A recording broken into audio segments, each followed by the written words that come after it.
First you need to know is Ragnarok Rebirth doesn't have PC version. So you will need to download an emulator. Some emulator has a built-in option for orientation.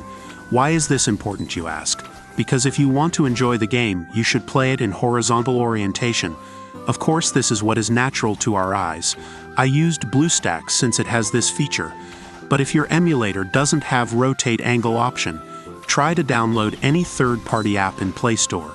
Moving on, since most of you won't have an access to this feature, I will make my first guide in vertical mode so that you won't get confused. Okay, back to vertical. After you create your character, the first thing you should do is finish all the quest until you unlock the feature menu. This menu will give access to different resources. Depending on your level, you can assign your exploration by choosing Select Target, and then find what drops or cards you need and choose a specific monster. This will depend on your class.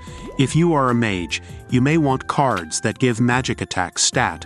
The sooner you level the better, as you will unlock the next stage that will give you better rewards. After that, head on to the dispatch and forge.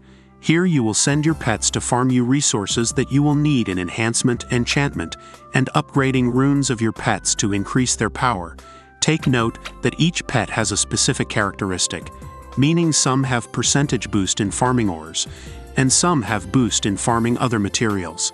So to maximize your dispatch, make sure that you are sending the right pets in your dispatch.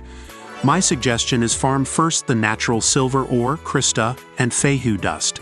These are the materials you will use for the basic upgrades of your gears. Silver ore is used for enhancement. This gives little attack stat per level. But this is a big help, especially if you enhanced all your gears to level 20, as this will awaken your gears and will give you additional stats. And I'd like to point out that here in Ragnarok Rebirth, the main stat for physical damage is STR even for hunters. Yes, you heard it right. That's why enhancement is important, as this will give you direct attack stats. The next one is Krista, which is used for enchantment. This will unlock 3 random stats per gear, and you can use Krista up to level 2 enchantment, so you may want to farm more of these. The last one is Fehu dust. This is for upgrading runes of your pets. Each runes has a specific stat, so make sure to check your pet's characteristic and skills, so you may know the right runes you need to upgrade. Then you can also find the smelting, craft, and crafting headgear option in the next tab, but you don't really need to know this if you are just starting, so we will skip this part and move on to the next tab, which is much important. The talent tree. Here you can level up which stat you may see best for your game style. Some skill reduce the dispatch time, some giving boost in specific resources. So you decide.